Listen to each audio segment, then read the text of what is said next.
여러분 안녕하십니까? 가장 빠른 종합뉴스 뉴스큐 시작합니다. 네, 필리핀 탈화산 폭발 여파가 심상치 않습니다. 일단 마닐라 공항이 폐쇄돼 항공기 운항이 중단이 됐습니다.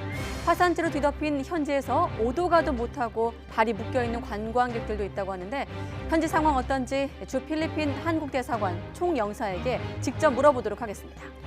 영화 속 인공지능 비서는 목소리로만 등장하는데 눈에 보이면서 감정까지 가진 인공인간이 있다면 어떨까요? 가전박람회 CES를 취재하고 돌아온 기자와 함께 미래의 우리 삶을 한번 들여다보겠습니다. 먼저 오늘의 주요 뉴스입니다. 총리 임명 동의안과 검찰개혁 법안 표결을 위한 국회 의사일정 협상이 난항을 겪고 있습니다. 오늘 본회의가 예정대로 열릴 경우 9개월을 끌어온 패스트트랙 정국이 끝나고 본격적인 총선 레이스가 시작될 것으로 보입니다. 검찰 인사와 관련한 후폭풍은 여전합니다. 한국당은 국기문란 사건을 은폐하기 위해 정권이 검찰과 전쟁을 벌인다고 비판했지만 민주당은 검찰이 정상화되는 과정이라고 선을 그었습니다. 이성윤 신임 서울중앙지검장이 국민에게 도움이 되는 효율적인 수사 시스템으로 검찰을 정비할 필요가 있다고 언급했습니다. 정권 관련 사건 수사 인력의 재편 가능성을 내비친 것으로 해석됩니다. 미국이 실무 대화 재개를 원한다는 입장을 북한에 전달했습니다. 트럼프 대통령이 최근 김정은 위원장에게 생일 축하 메시지를 보낸 데 이어 나온 대화 제안에 대해 북한의 반응이 주목됩니다. 필리핀 화산 폭발로 마닐라 국제공항에 화산재가 떨어져 운항이 전면 중단됐습니다. 또 마닐라 북쪽 클락 공항도 폐쇄 지시가 내려졌습니다. 우리 대사관은 인근 지역 교민의 대피를 당부했습니다.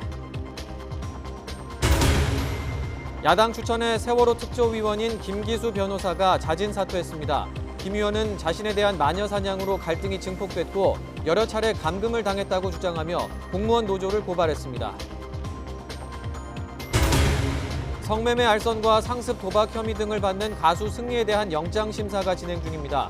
오늘 밤늦게 결정될 구속 여부는 양현석 전 YG 대표 수사에도 영향을 미칠 것으로 보입니다. 찬바람과 함께 영하권 추위가 종일 이어지는 가운데 내일은 더 추워집니다.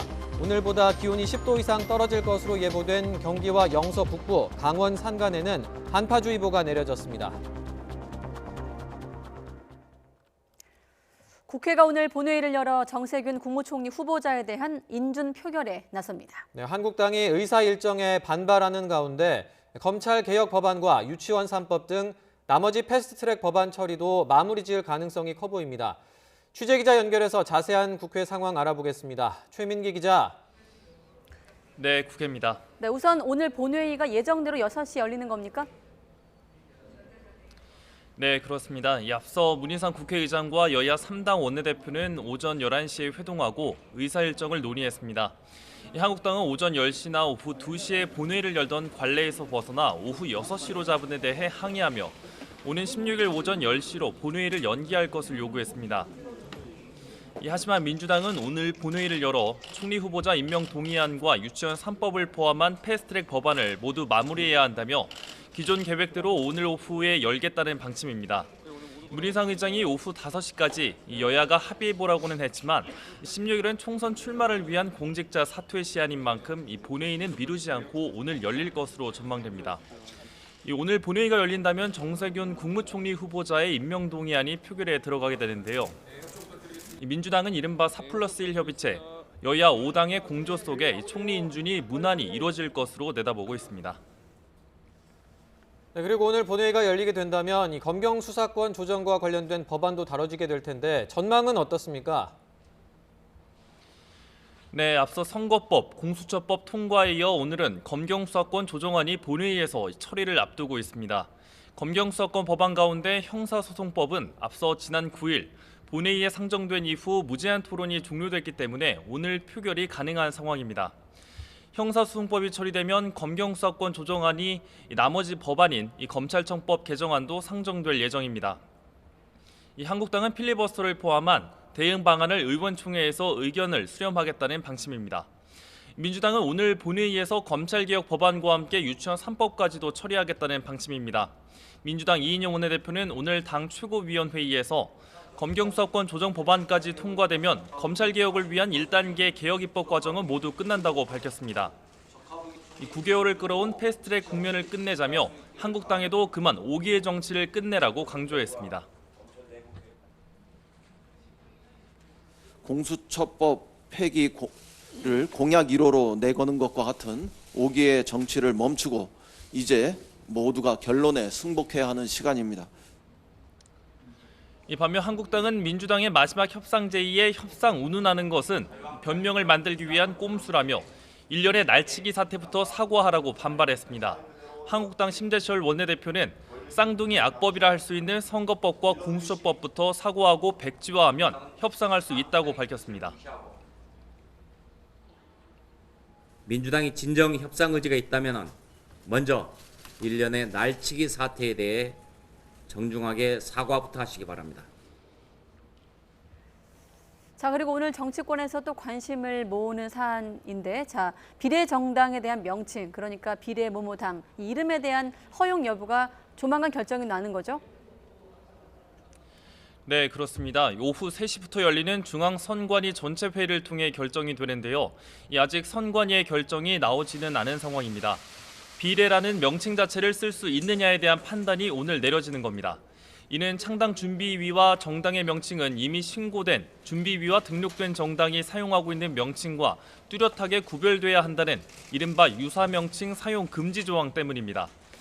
앞서 선관위에는 이 신고한 단체는 비례자유한국당과 비례한국당, 비례민주당, 준비위 등 모두 3개지만 한국당이 위성정당으로 내건 비례자유한국당만이 사실상 그 대상입니다.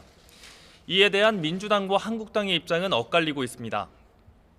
민주당은 비례정당에 대해 유권자의 권리를 침해하는 불순한 창당 신청이며 퇴행적 정치행위라며 줄곧 반대 의사를 강력하게 밝혀왔습니다. 반면 비례정당 출범에 승부수를 건 한국당은 바짝 촉각을 곤두세우는 모양새입니다. 한국당은 문재인 대선 캠프 출신을 중앙선관위 상임위원으로 내려보내 선관위를 좌지우지한다며 불허 결정이 내려질 경우 반발하겠다는 뜻을 강하게 내비쳤습니다. 오늘 오후 결론이 나오겠지만 결과가 어떻게 되든 논란은 불가피한 상황입니다. 지금까지 국회에서 YTN 최민기입니다. 새로운 보수당은 자유한국당과의 통합 대화를 공식적으로 시작한다고 공개 선언했습니다. 하태경 책임 대표는 당 대표단 회의를 마치고 국회 기자회견을 열어 한국당 황교안 대표 등 최고위원회가 혁신통합추진위원회 6원칙에 동의한 건 새 보수당이 요구한 보수재건 3원칙을 수용한 것으로 평가한다고 설명했습니다. 이는 보수재건과 혁신통합으로 한 걸음 전진한 것이라며 한국당이 원칙을 지키는지 예의주시하면서 양 당 간의 대화를 시작하겠다고 밝혔습니다.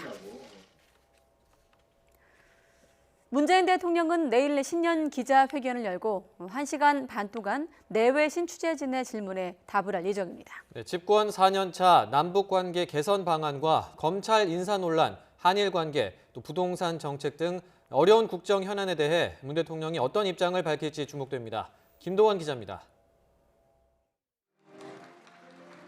문재인 대통령이 집권 후반기 첫 기자회견에 나섭니다. 청와대 영빈관에서 열리는 신년회견에는 내외신 기자 200명이 참석합니다. 문 대통령의 신년사는 지난주 이미 발표돼 1시간 반의 회견 시간 대부분이 질문과 답변으로 진행됩니다. 정치, 사회, 경제, 민생, 외교, 안보 분야에서 어떤 질문이 나올지 문 대통령도 모릅니다. 질문자도 즉석에서 지명하면서 대통령이 직접 진행할 예정입니다. 질문하고 싶다라는 뜻을 표현해 주시면 제가 제 마음대로 그렇게 지목하겠습니다. 우선 최근 법무부 장관 임명 직후에 이뤄진 대규모 검찰 인사와 청와대 압수수색 시도 등으로 불거진 검찰과의 갈등 상황에 대한 질문이 나올 것으로 보입니다. 성역 없는 수사를 당부했던 윤석열 검찰총장에 대한 신임에 변함이 없는지 관심입니다. 저는 그 부분에 대해서는 한편으로 검찰 내부에 대한 개혁은 윤석열 총장을 신뢰를 하고 있습니다. 하노이 북미 회담 결렬 이후 후퇴하고 있는 남북 관계를 풀 방안도 주목됩니다. 북한은 올해 남북 관계에서 운신의 폭을 넓히겠다고 한 문 대통령의 신년사에 아무런 반응을 보이지 않았습니다. 평화는 행동 없이 오지 않습니다. 남북 관계에 있어서도 더 운신의 폭을 넓혀 노력해 나가겠습니다.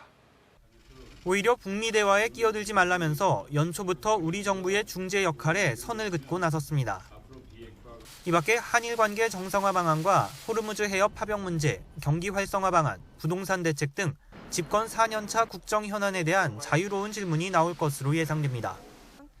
YTN은 오전 10시부터 시작되는 이번 신년 기자회견을 생중계합니다. YTN 김도훈입니다. 문재인 대통령은 장관급인 저출산 고령사회위원회 부위원장에 더불어민주당 서형수 의원을 위촉하고 차관급인 국민권익위원회 부위원장에 김기표 입법이론실무학회 회장을 임명했습니다. 20대 국회의원인 서형수 부위원장은 불평등 해소 등 사회적 가치 실현을 위해 노력해왔다며 아이 키우기 행복한 나라, 노후가 준비된 대한민국 실현에 기여할 것으로 기대된다고 고민정 청와대 대변인이 밝혔습니다. 김기표 신임 부위원장에 대해선 법제처 차장과 한국법제연구원장 등을 지내 행정심판 관련 이론과 실무 경험을 겸비해 국민권익위원회 본연의 목적을 달성할 것으로 기대한다고 설명했습니다. 네, 오늘 취임을 한 이성윤 신임 서울중앙지검장은 검찰개혁에 적극 동참해야 한다면서 절제된 검찰권 행사 그리고 민생법죄 수사 정상화를 강조했습니다. 조만간 있을 검찰 중간 간부 인사에 청와대나 여권 관련 의혹 수사팀이 대거 교체될 가능성이 크다는 전망도 나옵니다. 취재기자 연결하겠습니다. 박기환 기자. 네, 사회부입니다. 네, 이성윤 신임 지검장이 취임식 마치고 공식 업무에 들어갔군요. 네, 그렇습니다. 이 지검장은 오전 11시 시작된 취임식에서 그 어느 때보다 높은 국민의 검찰개혁 요구에 적극 동참해야 한다고 밝혔습니다. 구체적으로 수사 단계마다 절제와 자제를 거듭하는 검찰권 행사가 필요하다고 여러 차례 강조했습니다. 이어 사회적 이목을 집중시키는 사건 수사가 중요한 업무인 것은 분명하지만 민생범죄 등 일반 형사사건에 대한 수사 기능도 정상적으로 작동돼야 한다고 말했습니다. 조만간 있을 중간 간부 인사를 염두한 듯한 언급도 있었는데요. 일부 내용 들어보시죠. 한정된 수강지검의 수사 역량을 현안 수사는 물론 국민 한 사람 한 사람에게 매우 중요한 민생과 직결된 사건에도 투입하여 국민에게 도움이 되는 효율적인 수사 시스템으로 정비할 필요가 있다고 생각합니다. 이 지검장은 효율적인 수사 시스템이란 표현을 썼는데요. 현재 공공수사 2부에서 진행 중인 선거 개입 의혹을 비롯해 청와대와 여권 관련 사건 수사 인력의 재편 가능성을 시사한 것으로도 풀이됩니다. 이 지검장은 문재인 대통령의 경희대 법대 후배로 검찰 내 대표적인 친문 인사로 꼽힙니다. 문재인 정부 출범 직후 검사장으로 승진했고 이후 대검 반부패 강력부장과 법무부 검찰국장 등 핵심 보직을 거쳤습니다. 지난해 조국 전 장관 관련 수사와 관련해 수사 초기 윤석열 검찰총장 배제를 제안한 것으로 알려져 논란을 불러오기도 했습니다. 검찰 안팎에서는 이 지검장이 부임과 함께 청와대와 여권 관련 수사에 제동을 걸 수 있다는 관측이 나옵니다. 윤석열 검찰총장도 새로 부임한 대검 참모진과의 간부회의를 처음 주재했는데요. 축하의 뜻을 전한 뒤 업무 파악에 속도를 내달라고 원론적으로 당부한 것으로 전해졌습니다. 네, 그리고 실제 수사팀 교체까지 예상되는 이 중간 간부 인사가 임박했다는 관측이 나오고 있죠. 네, 그렇습니다. 이르면 이번 주 이뤄질 거란 관측입니다. 검사 인사 규정상 중간 간부의 필수 보직 기간은 1년 이상이라 지난해 8월 발령난 중앙지검 주요 간부들은 아직 기간이 남은 상태입니다. 하지만 직제 개편 등이 이뤄질 때는 필수 보직 기간을 지키지 않아도 인사를 낼 수 있다는 예외 규정이 있습니다. 이 때문에 이번 주 법무부에서 반부패 수사부나 공공수사부 등 직접 수사부서를 줄이도록 검찰 직제 개편을 발표한 뒤 인사에 나설 거란 전망이 나옵니다. 이번에도 조국 전 장관 관련이나 청와대 관련 의혹 수사를 맡았던 간부들이 인사 대상이 될 가능성이 큽니다. 중앙지검에서는 울산시장 선거 개입 의혹과 조국 전 장관 일과 관련 수사를 지휘해온 신봉수 2차장 검사와 송경호 3차장 검사 등이 거론됩니다. 유재수 감찰무마 의혹을 수사 중인 서울 동부지검의 차장 검사와 형사 6부장도 인사 대상으로 언급되고 있습니다. 차장이나 부장급뿐만 아니라 부부장 검사도 승진 등의 방식으로 교체될 수 있습니다. 이렇게 되면 관련 수사팀이 물리적으로 수사를 이어가기 힘들 정도로 사실상 수사팀이 해체될 수도 있어서 검찰 내부 반발이 거셀 전망입니다. 지금까지 사회부에서 YTN 박기환입니다. 청와대 하명 수사와 선거 개입 의혹을 수사하고 있는 서울중앙지검이 구속영장이 한 차례 기각이 된 송병기 울산시 경제부시장을 다시 불러 조사했습니다. 송 부시장은 지난 2018년 지방선거 과정에서 송철호 현 울산시장의 선거운동을 도우며 청와대 인사들과 선거 전략과 공약 등을 논의한 혐의를 받고 있습니다. 앞서 검찰은 송 부시장의 자택과 사무실 등을 압수수색해 선거 당시 상황이 적혀 있는 업무 수첩을 확보한 뒤 지난달 26일 구속영장을 청구했지만 법원은 현 단계에서 구속 필요성이 소명됐다고 보기 어렵다면서 기각했습니다. 입시 비리 혐의 등으로 조국 전 법무부 장관을 불구속 기소한 검찰이 정식으로 기소 사실을 통보했지만 서울대는 직위 해제 검토를 보류한 것으로 알려졌습니다. 서울대는 오늘 오전 서울중앙지검으로부터 조 전 장관의 처분 결과 통보서를 공문 형태로 전달받았다고 밝혔습니다. 하지만 서울대 관계자는 검찰이 보낸 공문의 세부 내용이 직위 해제 여부를 검토하기엔 부족하다고 판단해 검찰에 추가 자료를 요청할 계획이라고 밝혔습니다. 네, 야당 추천으로 사회적 참사 특별조사위원회 비상임위원회 임명이 된 김기수 변호사가 임명된 지 24일 만에 스스로 물러났습니다. 김 변호사는 사퇴 기자회견을 마친 뒤 서울중앙지방검찰청으로 이동해 자신의 임명에 대해 반대 성명서를 낸 공무원들을 고발하기도 했습니다. 취재기자 연결해 보겠습니다. 김우중 기자. 네, 서해부입니다. 네, 먼저 김 의원이 밝힌 사퇴의 배경부터 설명해 주시죠. 네, 김 의원은 오늘 오전 10시 반쯤 사회적 참사 특별조사위원회 측에 직접 사퇴서를 제출했습니다. 김 의원은 사퇴서 제출 직후 기자회견을 열고 갈등이 이렇게까지 증폭된 근본적인 원인은 자신의 임명을 늦게 허락한 문재인 대통령 때문이라고 주장했습니다. 문 대통령이 야당의 추천 의원 임명을 반년 가까이 지체하는 동안 세월호와 5.18 관계자들의 형사고발이 이어졌고 이후 자신에 대한 마녀 사냥이 시작되면서 갈등이 커졌다는 겁니다. 그러면서 지난 12월 임명된 이후 전원회의에 참석하는 과정 중에 세 차례 걸쳐 심한 모욕과 감금까지 당했다고 주장했는데요. 이 과정에서 사참위원장은 위원이 위기에 처해도 아무런 조치를 하지 않고 경찰 역시 늑장 대응으로 일관했다며 이는 사참위법을 무시한 행동이라고 지적했습니다. 김 의원은 사퇴 결정은 당 차원이 아닌 순수한 개인의 판단이라며 세월호 유족 뜻을 받아들여 사퇴하는 것은 아니라고 선을 그었습니다. 그러면서 유족에게 사과할 뜻도 없다고 덧붙였습니다. 네, 그런데 사퇴 의사를 밝힌 뒤에 김 의원이 공무원들을 고발했다고요? 네, 그렇습니다. 기자회견을 마친 뒤 김 의원은 중앙지방검찰청으로 이동해 사참위 임명 반대 성명을 낸 전국 공무원노조 소속 공무원 40명을 국가공무원법 위반 혐의로 고발했습니다. 또 참여연대 선임 간사 등에 대해서는 업무방해 혐의로 고소장을 제출할 계획이라고 밝혔습니다. 다만 앞선 입장 발표와는 달리 한겨레 기자들에 대해서는 고소하지 않겠다고 덧붙였습니다. 5.18 민주화 운동에 북한군의 개입을 주장하는 보수 성향 유튜브 채널 대표인 김 전 의원은 야당이 사참위 비상임위원으로 추천할 때부터 논란의 중심에 서 있었는데요. 세월호 유가족들은 5.18과 4.16 유족들의 가슴에 못을 박는 사람을 특조위원으로 임명한 것은 가해자가 피해자를 조사하는 꼴이라며 강하게 반대해왔습니다. 김 의원은 세 차례에 걸쳐 특조위 전원위원회에 참석하려 했지만 유가족들의 저지로 한 번도 참석하지 못했습니다. 김 의원은 이와 관련해 자신은 불법적으로 사참위 참석이 배제됐기 때문에 이런 상황에서 의결이 강행된 사참위 전원위원회의 의결 또한 무효라고 주장했습니다. 지금까지 사회부에서 전해드렸습니다. 네, 양승태 사법부 시절 사법행정권 남용 의혹으로 기소된 사건 가운데 법원의 첫 판단이 나왔습니다. 대법원 재판연구관 시절 자료를 무단 반출한 혐의 등으로 기소된 유해용 전 수석재판연구관에게 1심에서 무죄가 선고됐습니다. 강희경 기자의 보도입니다. 이딴 압수수색 영장 기각으로 극한으로 치달았던 검찰과 법원의 갈등, 그리고 사법행정권 남용 사건 첫 구속영장 기각까지 유해용 전 대법원 수석재판연구관에 대한 검찰 수사는 초반부터 순탄치 않았습니다. 지난해 3월 직권남용 등의 혐의로 기소된 뒤에도 유 전 연구관은 검찰 수사 자체를 문제 삼았고 재판 내내 치열한 공방이 이어졌습니다. 해를 넘겨 나온 사법행정권 남용 사건에 대한 법원의 첫 판단은 무죄였습니다. 먼저 박근혜 전 대통령 측근 소송 관련 정보를 정리해 문건으로 만들게 하고 이를 유출한 혐의에 대해 재판부는 제출된 증거만으로는 문건을 청와대에 제공했다고 보기 어렵다고 밝혔습니다. 대법원 재판연구관 검토보고서를 가져나간 혐의에 대해서는 해당 파일이 공공기록물이라고 보기 어렵고 개인정보 유출에 대한 범위가 있었다고 볼 수 없다고 판단했습니다.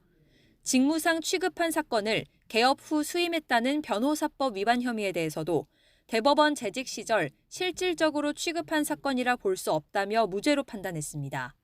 다만 검찰의 피의 사실 공표, 공개 소환으로 인한 인격권 침해 등에 대한 유 전 연구관의 공소기각 주장은 받아들이지 않았습니다. 공정하고 정의롭게 판결해 주신 재판부에 깊이 감사드립니다. 첫 라운드부터 판정패 결과를 받아든 검찰은 즉각 항소하겠다는 뜻을 밝혔습니다. 동시에 판결문 내용 등을 토대로 양승태 전 대법원장을 비롯한 다른 사법농단 재판들에 미칠 영향을 분석할 방침입니다. 양 전 대법원장 사건은 내년쯤 선고가 전망되는 가운데 다음 달에 있을 임성근 전 서울중앙지법 형사수석 부장판사의 1심 선고 결과도 주목됩니다. YTN 강희경입니다. 네, 전국 PC방에 악성 프로그램을 심은 프로그램을 납품해 이른바 좀비 PC로 만든 뒤에 네이버 검색어를 조작한 일당이 붙잡혔습니다. 포털 이용자 20만 명의 아이디와 비밀번호도 털리면서 개인정보 수집상에 넘겨지기도 했다는데 취재기자 연결해서 내용 더 들어보죠. 안윤학 기자. 네, 사회부입니다. 네, 이런 일도 가능하군요. 그러니까 PC방 컴퓨터를 자신들 마음대로 조종할 수 있는 좀비 PC로 만들었다 이런 얘기인데 대체 어떻게 이런 조작이 가능한 겁니까? 네, 이번에 검찰에 붙잡힌 일당은 PC방 게임 관리 프로그램을 제작해 납품하는 업체 대표와 프로그래머 등이었습니다. 이들은 최근 1년 동안 악성 코드를 몰래 심어놓은 게임 관리 프로그램을 PC방에 납품했습니다. 외부에서 어떤 파일이라도 컴퓨터에 심을 수 있고 또 실행시킬 수 있는 쉽게 말해 좀비 PC를 만드는 악성 코드였습니다. 이렇게 전국 PC방 3천여 곳의 컴퓨터 21만 대를 원격 조종이 가능한 좀비 PC로 만들었습니다. 이어 돈을 벌 목적으로 네이버 검색어를 조작하기 시작했습니다. 전화 상담원까지 고용해 포털 등록 업체들의 무작위로 전화한 뒤 연관 검색어 조작을 통한 홍보를 하자 이렇게 제안했습니다. 그리고 좀비 PC로 1억 6천만 건의 검색을 실행해 연관 검색어 9만 4천 건, 자동 완성 검색어 4만 5천 건 등 14만 건을 부정하게 등록시켰습니다. 이렇게 해서 1년간 벌어들인 수익이 4억 원에 달합니다. 이들은 포털 검색어 등록 알고리즘을 연구해 마치 사람이 자판을 누르는 것처럼 검색어를 입력하는 고도의 조작 프로그램을 만드는 등 치밀하게 범행을 준비했습니다. 또 네이버 로그인 시 입력하는 아이디와 비밀번호 56만 건, 이용자 20만 명의 개인정보도 빼돌렸습니다. 이 중 일부를 한 건에 10,000원 정도의 개인정보 수집상에 불법으로 넘기거나 아니면 검색어 조작에 악용했습니다. 이번 사건의 내막은 검색어와 관련한 비정상 움직임을 포착한 네이버가 직접 수사를 의뢰하면서 드러나게 됐습니다. 검찰은 정보통신망법 위반 등의 혐의로 프로그램 개발업체 대표 등 2명을 구속 기소하고 프로그래머 등 2명도 불구속으로 재판에 넘겼습니다. 지금까지 사회부에서 YTN 안윤학입니다. 네, 요즘에 연예계가 이래저래 뒤숭숭합니다마는 성매매 알선과 상습 도박 혐의 등을 받는 가수 승리가 지난해에 이어서 다시 구속 갈림길에 섰습니다. 구속 여부는 이르면 오늘 밤 결정될 것으로 보입니다. 이경국 기자의 보도입니다. 정장 차림의 가수 승리가 법원의 구속영장 심사를 마치고 걸어 나옵니다. 국민에게 할 말은 없는지 등을 묻는 취재진의 말에 잠시 고개를 숙였지만 끝내 입은 굳게 닫았습니다. 한 말씀만 해주시죠. 의혹 불거진 지도 오래됐는데 하실 말씀 없습니까? 지난해 5월 경찰이 승리에 대해 한 차례 구속영장을 신청했지만 법원은 다툼의 여지가 있다며 기각했습니다.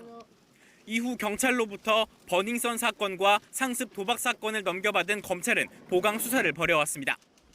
검찰은 수사 내용을 토대로 승리에게 7가지 혐의를 적용해 8개월 만에 다시 구속영장을 청구했습니다. 승리는 지난 2015년 말부터 일본과 대만, 홍콩에서 온 투자자들에게 수차례 성매매를 알선하고 클럽 버닝썬과 자신이 투자한 업체인 유리홀딩스의 자금을 횡령한 혐의를 받습니다. 서울 강남의 유흥주점인 몽키뮤지엄을 차린 뒤 일반 음식점으로 신고한 혐의 등도 있습니다. 미국 라스베이거스에서 3년여간 10억대 상습 도박을 벌인 혐의도 포함됐습니다. 특히 검찰은 승리가 미국에서 신용을 담보로 칩을 빌리며 사전에 신고하지 않은 것을 자본거래 미신고로 판단했습니다. 구속영장 심사는 2시간 반 만에 끝났습니다. 승리 측 변호인은 YTN과의 통화에서 결과를 겸허히 기다리겠다는 입장만 밝혔습니다. 승리의 구속 여부는 이르면 오늘 밤 늦게 결정됩니다. 검찰은 승리와 함께 상습 도박 혐의 등으로 송치된 양현석 전 YG 엔터테인먼트 대표에 대해서도 수사를 이어가고 있습니다. YTN 이경국입니다. 경북 구미경찰서는 지난 6일 경부고속도로 구미 나들목 주변을 횡단하다가 숨진 19살 A군이 폭행과 협박을 당했다는 주장에 대해 수사를 진행하고 있다고 밝혔습니다. 사고와 관련해 A군 아버지는 A군이 전날 밤 11시 반쯤 구미 시내에서 친구들과 술을 마셨고 다음 날 새벽까지 노래방에서 놀던 중에 친구 B군과 다툼이 있었다고 설명했습니다. 이어 B군이 욕설과 함께 A군을 때렸고 집으로 가는 택시에 함께 탄 뒤 욕설과 협박을 지속했다고 주장했습니다. 광주광역시 서구 풍암동에 있는 건물에 현직 장관과 자치단체장을 여성 나체에 합성한 대형 현수막이 걸렸다가 철거돼 논란이 일고 있습니다. 이 현수막에는 여성의 나체 사진에 현직 장관과 자치단체장 얼굴이 합성돼 있었고 분양가와 집값 등 현재 부동산 정책을 비판하는 글도 적혀 있었습니다. 광주광역시 선거관리위원회는 현수막이 선거와 관련해 허위 사실이나 상대방을 비방할 목적이었는지 등을 파악한 뒤 공직선거법을 위반한지 검토하고 있습니다. 미국이 북한의 비핵화 협상 재개 의사를 밝혔다고 백악관 국가안보보좌관이 밝혔습니다. 앞서 트럼프 대통령이 김정은 위원장에게 생일 축하 메시지를 보내기도 했던 만큼 향후 북미 협상 재개 계기가 마련될지 관심입니다. 조수연 기자의 보도입니다. 트럼프 행정부가 김정은 북한 국무위원장에게 대화 재개를 원한다는 입장을 전달했다. 미 인터넷 매체 악시오스는 로버트 오브라이언 백악관 국가안보보좌관이 자사와의 단독 인터뷰에서 이같이 말했다고 전했습니다. 오브라이언 보좌관은 북한 측과 접촉해 지난해 10월 초 스웨덴 스톡홀름에서 결렬된 협상을 계속 이어가고 싶다는 뜻을 전달했다고 설명했습니다. 또 다양한 채널을 통해 북미 협상을 다시 궤도에 올려놓고 김 위원장의 비핵화 약속 이행을 원한다는 뜻을 전했다고 덧붙였습니다. 이와 함께 북한이 추가 도발로 경고한 성탄 선물이 아직 오지 않은 것을 고무적인 신호로 해석했습니다. 다만 북한의 대화 재개 희망 의사를 밝힌 정확한 시점은 언급하지 않았습니다. 트럼프 대통령이 최근 김 위원장에게 생일 축하 메시지를 전달한 만큼 이를 통해 협상 재개 의사를 전달했을 가능성도 제기됩니다. 앞서 김계관 북한 외무성 고문은 담화에서 축하 메시지를 받은 사실은 확인하면서도 미국의 제재 완화로 핵을 포기하는 일은 없다고 선을 그은 바 있습니다. 북한의 잇따른 강경 입장에도 미국이 대화 의지를 밝힌 가운데 북미가 협상 재개의 의지를 마련할지 주목됩니다. YTN 조수연입니다. 필리핀에서 관광 명소로도 잘 알려진 탈화산이 폭발했습니다. 관광객 6천여 명이 대피했고 마닐라 국제공항의 항공기 운항이 전면 무기한 중단됐습니다. 김원배 기자가 보도합니다. 필리핀의 수도 마닐라에서 남쪽으로 65km 떨어진 탈화산이 폭발하면서 화산재 기둥이 10km 이상 치솟았습니다. 화산재는 수도권인 메트로 마닐라의 케손시 북쪽에까지 떨어졌습니다. 또 탈화산 인근 지역에서 규모 2.9와 3.9의 지진이 발생했습니다. 필리핀 당국은 탈화산섬을 영구 위험 지역으로 선포해 관광객 등의 진입을 금지하고 반경 14km 이내에 거주하는 만여 명의 주민에게 대피령을 내렸습니다. 현지 언론은 주민과 관광객 등 최소 6천여 명이 대피했다고 전했습니다.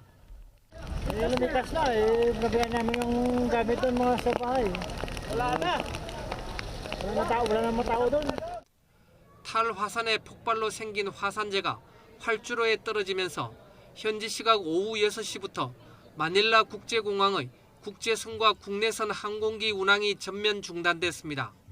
필리핀 주재 한국 대사관은 탈화산 인근 지역에 거주하는 교민은 즉시 대피하고 위험 지역 외에 거주하는 교민도 필리핀 정부와 언론에 경보를 주시해 달라고 당부했습니다. 탈화산은 1911년과 1965년에도 폭발해 각각 1,300명과 200명이 사망했습니다. 탈화산섬에는 매년 수천 명의 관광객이 찾아 분화구까지 트레킹 프로그램에 참여하는 등 필리핀의 관광 명소로 알려져 있습니다. YTN 김원배입니다. 필리핀 탈화산 폭발로 마닐라와 괌 등을 오가는 국내 항공사 항공편이 무더기로 결항했습니다.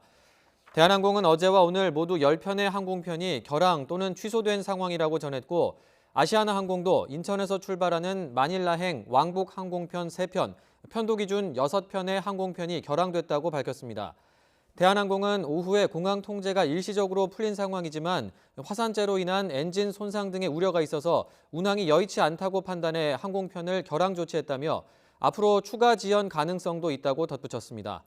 대한항공은 괌과 대양주 노선 등 항로상 영향권에 있는 노선의 경우 화산재를 피해 우회하는 방안을 검토하고 있고, 아시아나항공은 사이판 노선을 일본으로 우회해서 운항하고 있습니다.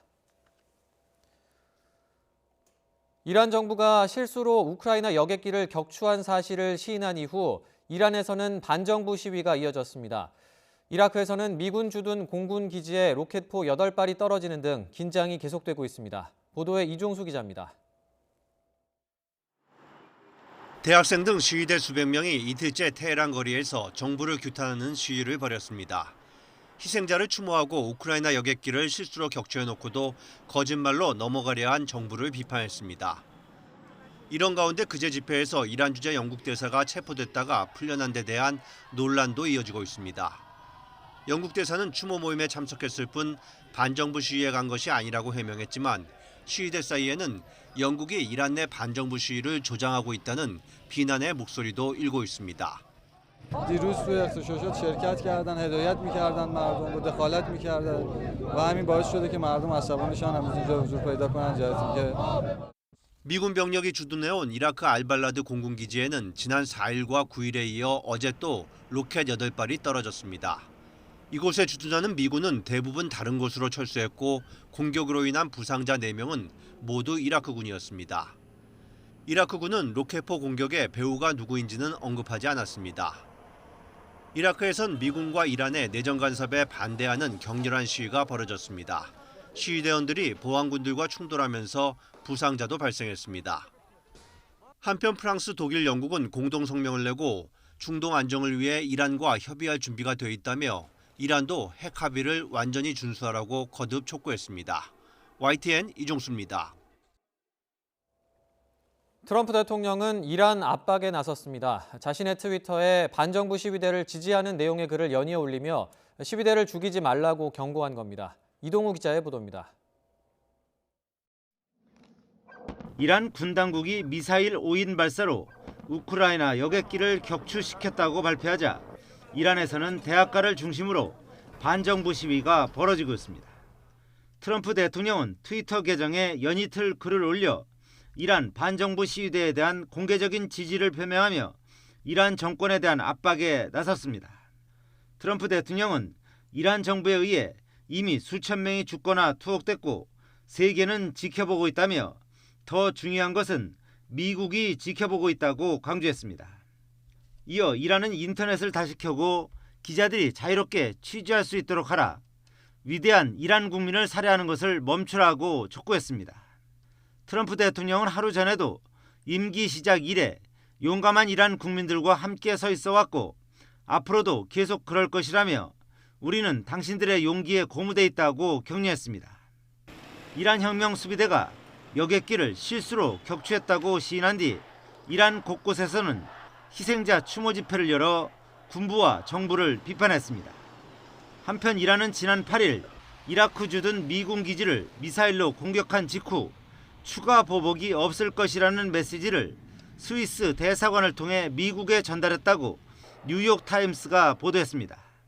이 메시지는 이란의 공격은 미국의 솔레이마니 사령관 제거에 대한 보복이며 이것으로 끝이라는 내용이었습니다.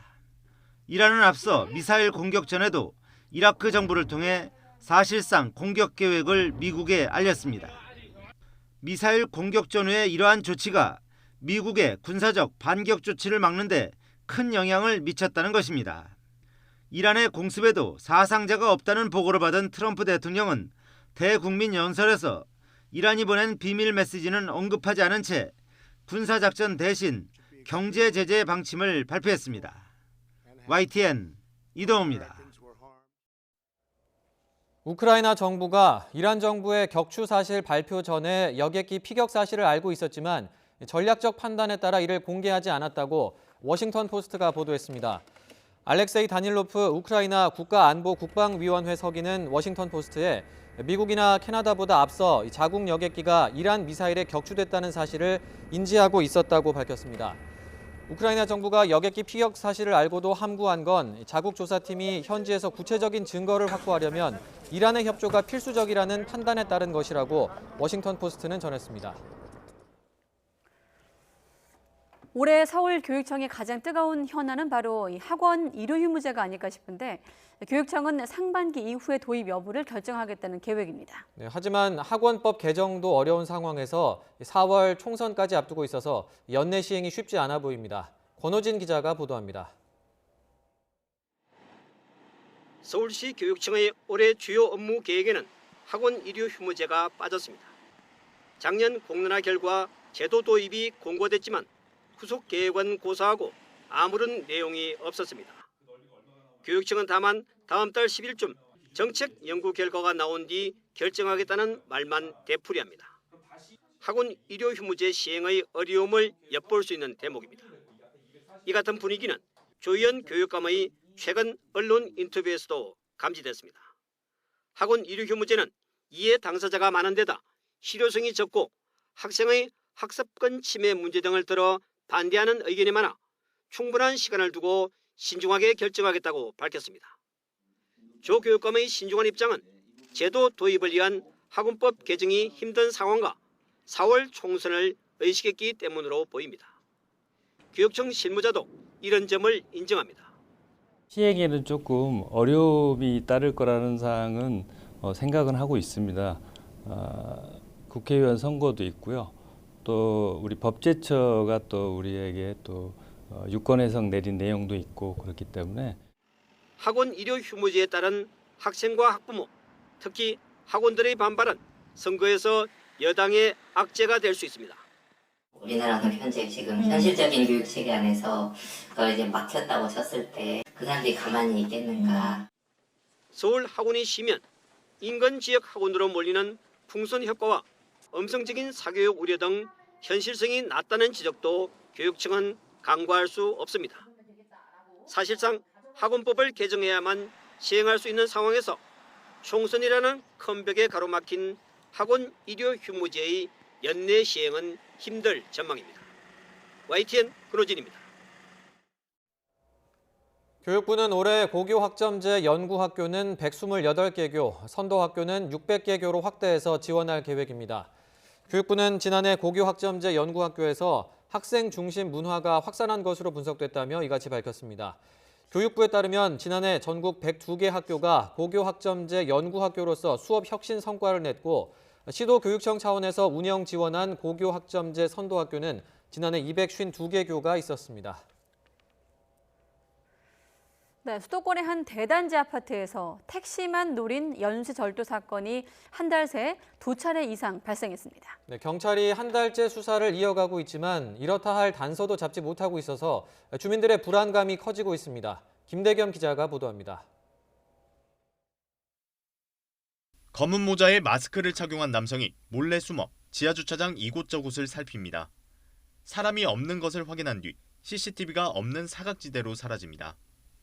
다음 날 아침 주차장에 있던 택시 10여 대가 한꺼번에 털린 사실이 확인됐습니다.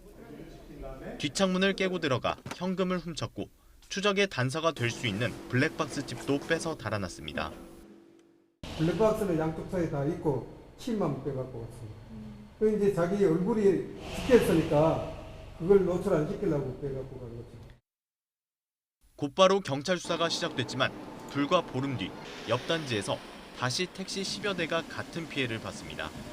이번에도 출입이 쉬운 아파트를 골라 CCTV가 없는 구역을 노렸습니다.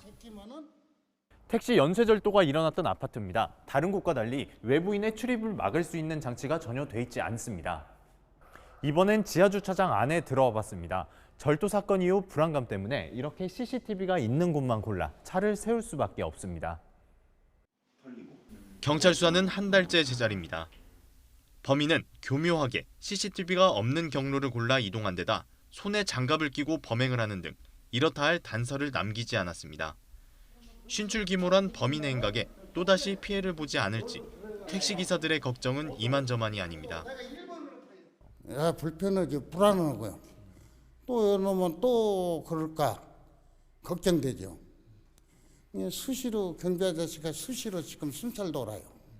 교원이야 뭐 없어졌다 생각하면 되지만 차량 손상돼서 일 못하는 거는 그게 또 더 문제가 되니까 아예 그냥 지상에다가 올려놓고 좀 대기하더라도 아침에. 수도권 대규모 신도시의 치안에 구멍이 뚫린 가운데 지지부진한 경찰 수사에 대한 우려의 목소리가 커지고 있습니다. YTN 김대겸입니다. 지난 1년여 동안 숨은 보험금 찾기 캠페인으로 소비자들이 보험금 2조 8천억 원을 찾아간 것으로 집계됐습니다. 그러나 아직 10조 7천억 원이 주인을 찾지 못하고 있어 금융당국과 보험업계는 내일부터 캠페인을 다시 벌입니다. 보험 소비자는 내보험 찾아줌 사이트에서 모든 숨은 보험금을 조회하고 온라인으로 곧바로 청구할 수 있습니다. 법원이 세월호 참사 관련 부실구조 혐의를 받는 당시 해경 지휘부에 대한 구속영장을 기각한 것에 대해 유가족 등 시민단체가 반발하고 나섰습니다. 4.16 세월호 참사 가족협의회와 민주사회를 위한 변호사 모임 등은 오늘 오전 서울 서초동 서울중앙지법 앞에서 기자회견을 열고 법원의 구속영장 기각은 부당하다고 규탄했습니다. 또 세월호 참사는 국가범죄라며 해경 지휘부에 대한 범죄 혐의를 보다 철저히 준비해 신속히 영장을 재청구해달라고 검찰 특별수사단에 요구했습니다. 그 급박한 상황에서 저희 해경은 한 사람이라도 더 구조하기 위해 가지고 본신의 노력을 기울였다는 이 말씀을 꼭 올리고 싶습니다. 현재 밖에 지금 나온 중에 한 명씩 지금 구조하고 있습니다. 헬기가 태울 수 있다고 해서 밑에 학생들 같이 올려보냈거든요. 또 선내 진입 왜 안 했었나요, 그 당시에? 그때 상황이 너무 긴박하고 당황했습니다. 네? 신문시키려고 했는데 너무 견뎌하시면 오늘하고 있습니다. 일단 대수작업도 생각을 하고 있고요. 일단 거기에 올라갈 수 있도록 조치를 하고 있는 중입니다. 123 정장과 함께 형사 책임을 져야 할 것 같은데 구조본부장이라서 책임이 없다고는 안 합니다. 그러나 제 나름대로는 역량이 부족했지만 최선을 다했다는 것만 믿어주시기를. 특공대 출동 명령은 누가 하게 되어 있습니까? 네, 제가 합니다. 증인이 지시하지 않아도 특공대장이 바로 그냥 출동하게 할 수 있습니까? 저는 그렇게 생각하고 있습니다. 증인은 지시하지 않았습니까? 저는 직접적인 지시를 하지 않았지만은 당연히 그렇게 했을 것으로 믿고 있었습니다. 저희 육경에서 도와드릴 거 없습니까? 본청 해경에서 육경이죠. 우리가 다 했으니까 우리 해경하고 해군하고 다 하고 있으니까. 그래서 다시 경찰청이 고맙습니다. 전부 다 구조할 수 있다고요? 예, 알겠습니다. 하고 끊는 게 9시 50분에 통화 내역입니다. 거기 그때는 상황 담당 요원이 그 상황 전파를 잘못한 것 같습니다. 최초 지시가 현재 승객들이 해상으로 뛰어내려서 인근 선박에 구조를 해야 된다는 임무를 지시를 받고 항공 구조, 즉 항공기에서 바로 뛰어내려서 구조할 수 있는 장비를 잠수 장비는 안 갖고 갔다는 거죠? 예. 헬기가 현장에 2대가 도착했는데요. 헬기에 다 순환 구조대원들이 탑승하고 있습니다. 구조가 가능한 대원들입니다. 그랬더니 본청 상황실에서 대답을 안 합니다. 또 중앙 119가 똑같은 이야기야. 2번을 더 합니다. 그래서 일단 뭐 들어가 봐야지 알겠는데 지금 상황에서는 뭐 그렇게. 좀 생존자가 있을 것 같으면 끝까지 포기하지 말고 최선을 다해서 구조 활동을 하겠다는 말씀을 드리고.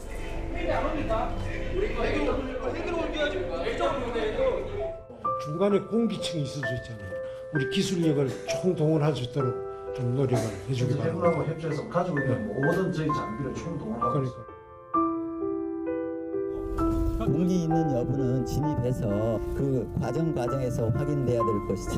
선내 진입할 과정에서 이틀이 걸렸어요. 이틀이. 오늘 내에 어떻게든 선내에 있는 분들을 끌어내기 위해서 최선을 다할 것입니다. 아직도 그 에어포켓이 일부 있는 곳이 있다. 그렇게 판단하고. 지금 죽게 생겼는데 말하는 거 보면 지금 살아있다고? 죽었잖아요. 솔직히 얘기하시란 말이에요. 그래도 우리가 할 수 있는 최선은 다하고. 우리를 주고 하고 쭉 깔고 유리 깨고 걔네들이 못하는 거.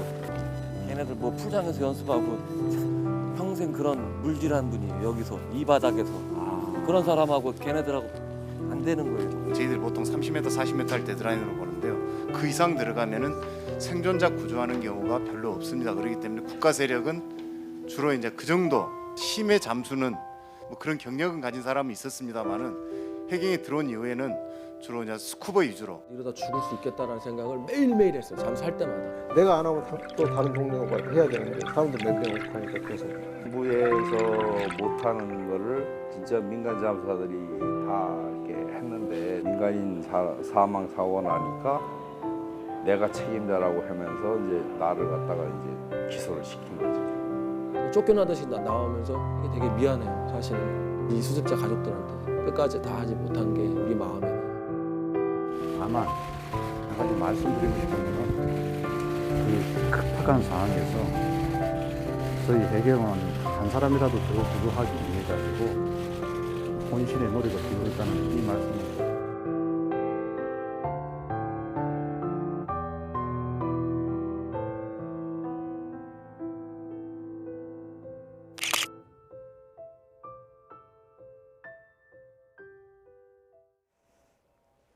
네, 다음 소식입니다. 미국 아카데미상의 최종 후보가 우리 시각으로 오늘 밤에 발표될 예정입니다. 봉준호 감독의 영화 기생충이 2개 부문 예비 후보에 올라 있는데 오늘 최종 후보에 오를 것인가가 관심인데요. 미국 매체에선 4개 부문 후보에 오를 거란 전망도 있습니다. 김혜연 기자가 취재했습니다. 기생충은 지난달 미국 아카데미상의 예비 후보 2개 부문에 이름을 올렸습니다. 기존 외국어 영화상에서 이름을 바꾼 국제 장편 영화상과 주제가상입니다. 부문별로 10편의 예비 후보에서 5편을 간추려서 우리 시간으로 오늘 밤 최종 후보작을 발표합니다. 감독상과 작품상 등 주요 부문의 후보작도 같이 발표될 예정인데 미국 할리우드 연예 매체인 더 할리우드 리포터는 기생충이 국제 장편 영화상뿐 아니라 감독상과 각본상 등 4개 부문에 오를 것이라는 전망을 내놓기도 했습니다. 봉준호 감독은 지난 2018년 넷플릭스 영화 옥자로 한 차례 아카데미상에 도전했습니다. 당시 아카데미상 시각효과 부문 예비 후보에 올랐지만 안타깝게도 최종 후보 발표에서 고배를 마셨습니다. 하지만 이번에는 아카데미상의 전초전으로 불리는 골든글로브상에서 외국어 영화상을 거머쥐는 등 고무적인 분위기입니다.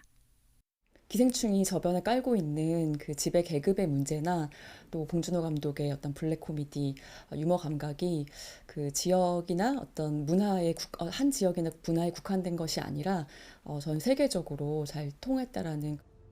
지난해 칸 영화제 최고의 영예를 안으며 한국 영화 100년 역사를 뒤흔든 봉준호 감독. 오늘 밤 또 한 번의 기록을 세울지 관심이 쏠리고 있습니다. YTN 김혜은입니다. 네, 영화 기생충은 또 북미 방송영화비평가협회에서 주관하는 비평 부문 시상식인 크리틱스 초이스 어워즈에서 감독상과 최우수 외국어 영화상을 받기도 했습니다. 기생충은 현지 시각으로 10일 미국 캘리포니아주 샌타모니카에서 열린 25회 크리틱스 초이스 어워즈 시상식에서 1917의 샘 맨데스 감독과 함께 감독상을 공동 수상했습니다. 기생충은 또 애틀란티스, 레미제라블, 페인 앤 글로리 등 쟁쟁한 경쟁작을 제치고 최우수 외국어 영화상도 함께 받았습니다.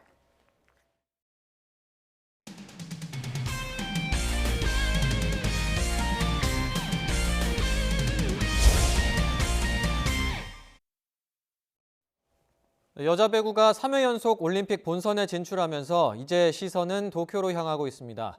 든든한 에이스 김연경과 무섭게 성장한 이재영 등 이른바 황금 세대가 도쿄에서 일 한 번 내겠다는 의지를 불태우고 있습니다. 김재영 기자입니다. 올림픽 티켓이 걸린 결승전을 앞두고 가장 큰 걱정은 복근 부상으로 준결승에 결장한 김연경의 출전 여부였습니다. 보란듯이 출격한 김연경은 22점을 몰아치며 태국 홈 관중의 일방적 응원을 잠재웠습니다. 김연경은 복근 근육이 찢어진 상태에서 진통제를 맞고 고통을 이겨냈습니다. 당연히 아프기는 하죠. 찢어졌으니까. 네, 찢어지는데 아프기도 하고 했는데 뭐 또 트레이너 선생님들이 또 관리도 잘 해주시고 또 저희한테는 또 진통제가 있으니까 또 진통제를 먹으면 뛰었기 때문에 괜찮습니다. 에이스 김연경의 투혼은 역시 부상을 달고 뛴 차세대 에이스 이재영의 강한 동기부여가 됐습니다.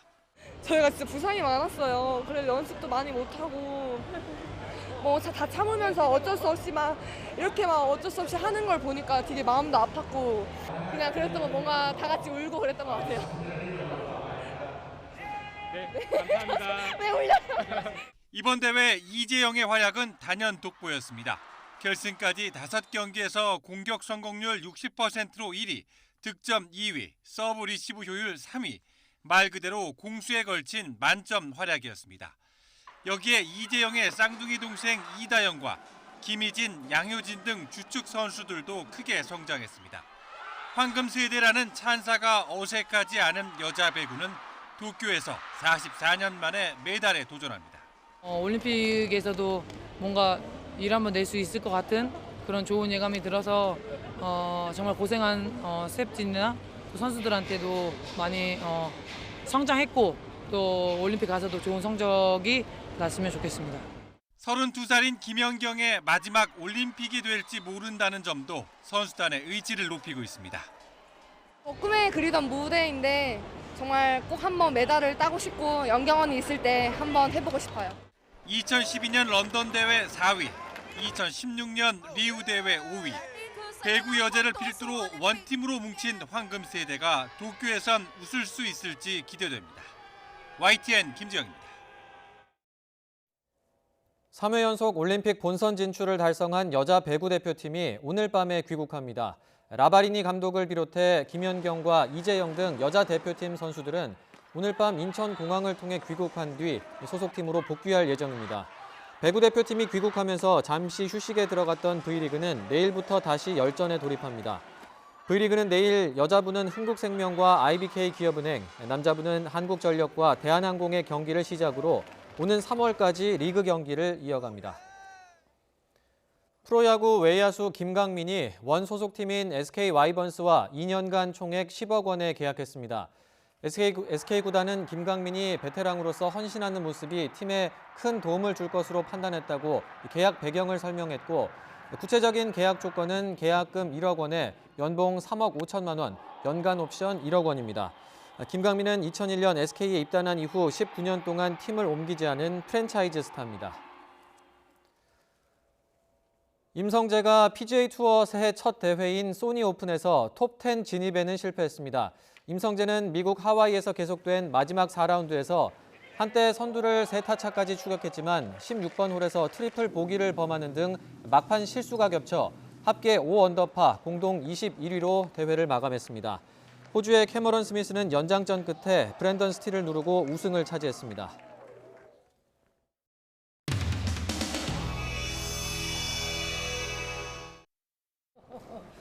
대표님 되시더니 실수가 뻔해지셨네요. 쓴소리 많아가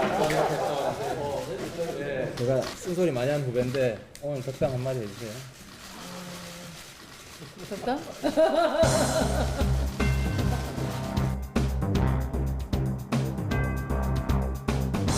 새로운 보수당이 만들어져서 축하를 해야 될지 아직 마음을 잘 못 정했어요. 왜냐하면 행선지가 어떻게 되는지에 따라서 단도직입적으로 새로운 보수로 선거를 치릅니까? 아니면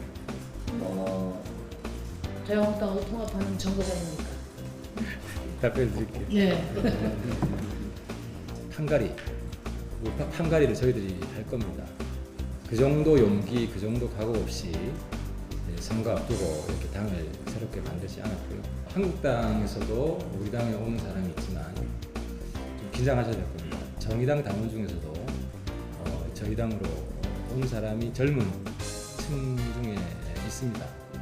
있고 뭐 그렇다고 오늘 이 자리에 뭐 정의당을 뭐 이렇게 공격하게 한 건 아니고 대한민국 정치가 혁신되기 위해서 가장 중요한 게 보수 혁신이라고 생각을 했거든요. 대선 경선 때 TV 토론하면서 굳세어라 유승민, 굳세어라 유승민 그렇게 이야기해가지고 제가 그 당에서 엄청나게 혼났어요. 정치 공익적인 차원에서 제가 응원을 한 거야.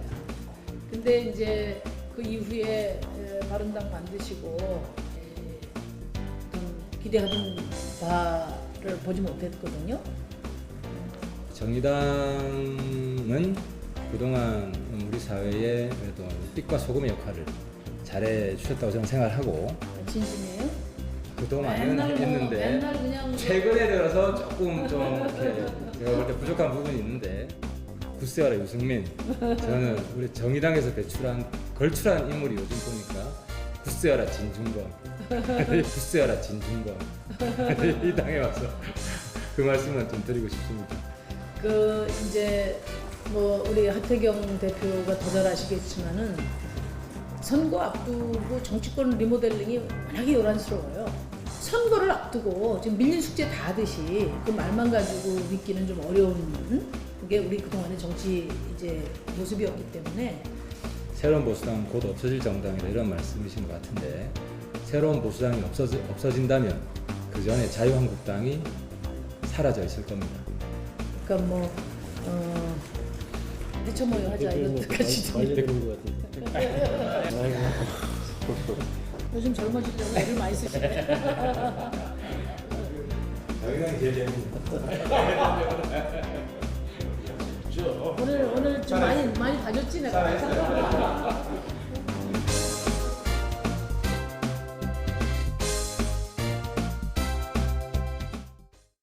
네, 우리 관광객도 많이 찾는 곳인데 이 필리핀의 관광 명소로 알려진 탈화산이 폭발했습니다.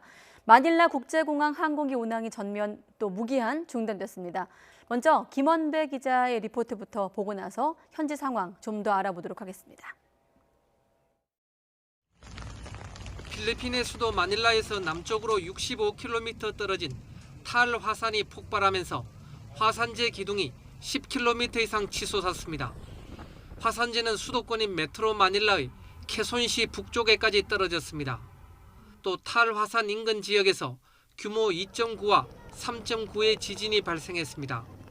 필리핀 당국은 탈화산섬을 영구 위험 지역으로 선포해 관광객 등의 진입을 금지하고 반경 14km 이내에 거주하는 만여 명의 주민에게 대피령을 내렸습니다. 현지 언론은 주민과 관광객 등 최소 6천여 명이 대피했다고 전했습니다.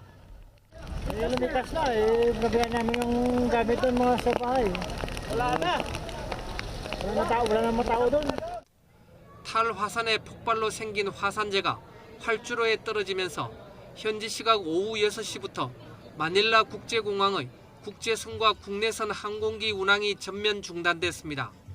필리핀 주재 한국 대사관은 탈화산 인근 지역에 거주하는 교민은 즉시 대피하고 위험 지역 외에 거주하는 교민도 필리핀 정부와 언론에 경보를 주시해 달라고 당부했습니다.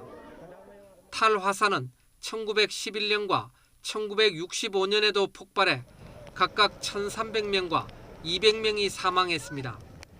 탈화산섬에는 매년 수천 명의 관광객이 찾아 분화구까지 트레킹 프로그램에 참여하는 등 필리핀의 관광 명소로 알려져 있습니다. YTN 김원배입니다. 네, 리포트 보고 나서 당초 현지 총영사를 전화로 연결해서 현지 상황을 좀 더 들어보려고 했는데 아마 현지 여건 때문에 바로 통화는 어려울 것 같고 통화가 연결되는 대로 다시 한번 연결을 시도해 보도록 하겠습니다. 먼저 국회를 먼저 가보도록 하겠습니다. 국회가 오늘 본회의를 열어 정세균 국무총리 후보자에 대한 인준 표결에 나섭니다. 한국당이 의사 일정에 반발하고 있는 가운데 검찰개혁 법안과 유치원 3법 등 나머지 패스트트랙 법안 처리도 마무리 지을 가능성이 커 보입니다. 취재기자 연결해 보겠습니다. 최민기 기자. 본회의 참석이나 네, 국회입니다. 네, 오늘 본회의 예정 시각은 6시인가요? 지금까지 국회에서 KBS 뉴스 조태입니다. 네, 그렇습니다. 이 앞서 문희상 국회의장과 여야 3당 원내대표가 오전 11시에 회동하고 의사 일정을 논의했는데요. 한국당은 오는 16일 오전 10시로 본회의를 연기할 것을 요구하면서 반발했지만 여야 합의가 이루어지지 않은 만큼 계획대로 오늘 오후 6시에 개의되는 분위기입니다. 본회의가 열린다면 정세균 국무총리 후보자의 임명 동의안이 표결에 들어가게 됩니다. 민주당은 이른바 4+1 협의체 여야 5당의 공조 속에 총리 인준은 무난히 이뤄질 것으로 내다보고 있습니다. 본회의에 앞서 한국당은 오후 5시부터 비공개 의원총회를 진행하고 민주당도 잠시 뒤 의원총회를 열어 본회의 전략 마련과 의견 수렴에 들어갑니다. 네, 그런데 본회의에서 이 검경 수사권 조정안도 다뤄지지 않습니까? 전망은 어떻게 되고 있습니까? 네, 그렇습니다. 오늘은 검경수사권 조정안이 본회의에서 처리를 앞두고 있습니다. 이 검경수사권 법안 가운데 형사소송법은 앞서 지난 9일 본회의에 상정된 이후 무제한 토론이 종료됐기 때문에 오늘 표결이 가능한 상황입니다. 형사소송법이 처리되면 이 검경수사권 조정안에 이 나머지 법안인 검찰청법 개정안도 상정될 예정입니다. 한국당은 필리버스터를 포함한 대응 방안을 의원총회에서 의견을 수렴한 뒤 정하겠다는 방침입니다. 민주당은 오늘 본회의에서 검찰개혁 법안과 함께 유치원 3법까지도 함께 처리하겠다는 방침입니다. 민주당 이인영 원내대표는 오늘 당 최고위원회의에서 검경수사권 조정 법안까지 통과되면 검찰개혁을 위한 1단계 개혁 입법 과정은 모두 끝난다고 강조했습니다. 9개월을 끌어온 패스트트랙 국면을 끝내자며 한국당에도 그만 5기의 정치를 끝내자고 전했습니다. 공수처법 폐기 를 공약 1호로 내거는 것과 같은 5기의 정치를 멈추고 이제 모두가 결론에 승복해야 하는 시간입니다. 반면 한국당은 민주당의 마지막 협상 제의에 협상 운운하는 건 변명을 만들기 위한 꼼수라며 일련의 날치기 사태부터 사과하라고 반발했습니다. 한국당 심재철 원내대표는 쌍둥이 악법이라 할 수 있는 선거법과 공수처법부터 사과하고 백지화하면 협상할 수 있다고 강조했습니다. 민주당이 진정 협상 의지가 있다면 먼저 일련의 날치기 사태에 대해 정중하게 사과부터 하시기 바랍니다. 자, 그리고 이 대목도 오늘 관심인데 비례정당에 대한 명칭 허용 여부 아직 결론이 안 나왔나 봐요? 네, 오후 3시부터 중앙선관위 전체 회의가 열렸었는데요. 아직 선관위 결정이 나오지는 않은 상황입니다. 상당한 경론이 진행되는 것으로 예상이 되는데요. 이 비례라는 명칭 자체를 쓸 수 있느냐에 대한 판단이 오늘 내려지는 겁니다.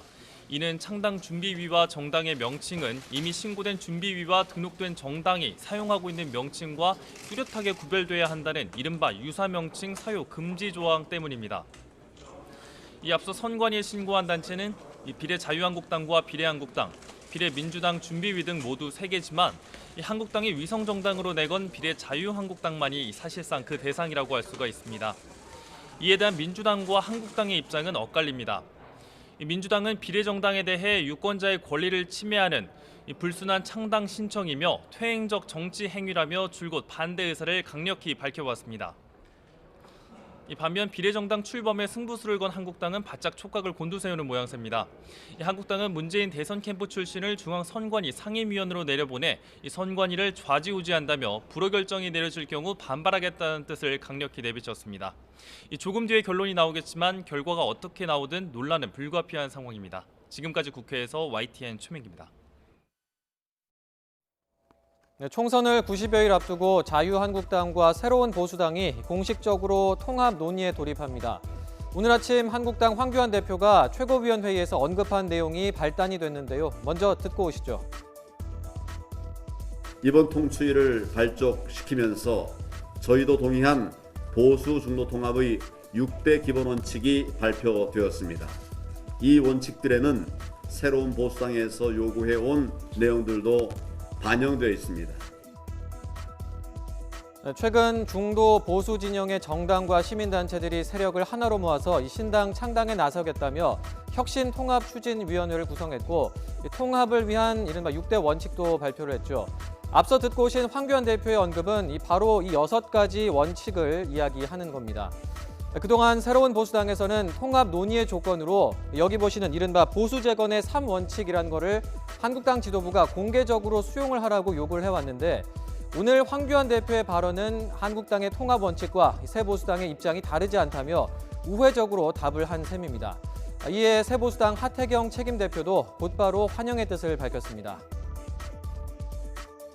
황교안 대표와 한국당 최고위원회가 합의한 내용은 새보수당의 보수재건 3원칙을 수용한 것으로서 보수 재건과 혁신 통합으로의 한 걸음 전진이라고 평가를 합니다.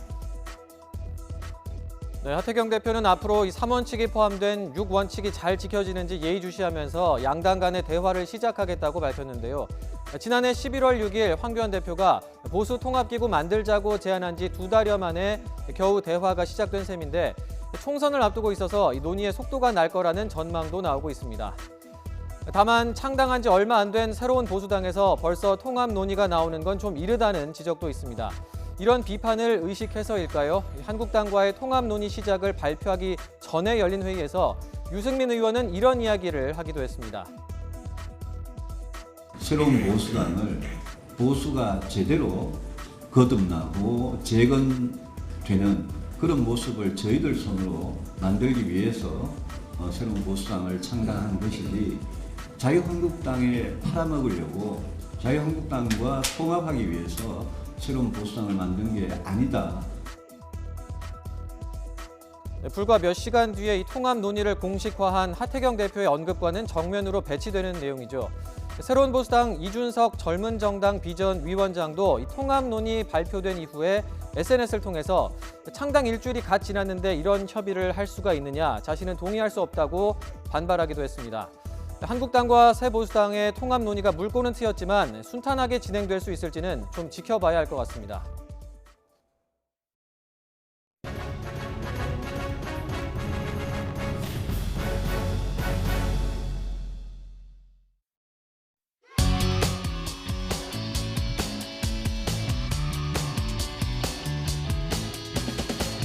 What are you? Are you human or what? Hi, I am Neon.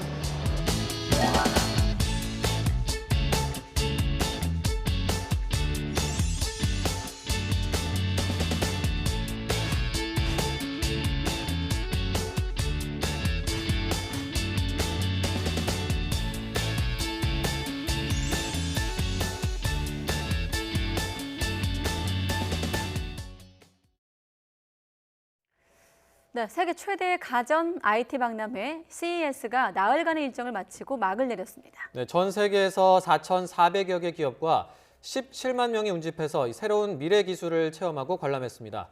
미국 라스베이거스 현지에서 취재 마치고 돌아온 경제부 이지은 기자와 함께 이번 CES 2020 행사를 결산하고 미처 다 담지 못했던 뒷이야기도 들어보겠습니다. 안녕하십니까? 안녕하세요.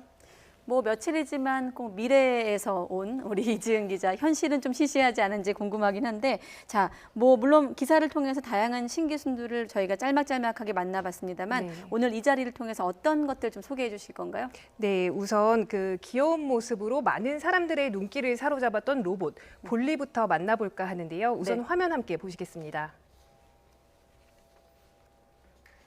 Hi, Bali. Why don't you give him a big hand? Bali, say hi to the audience.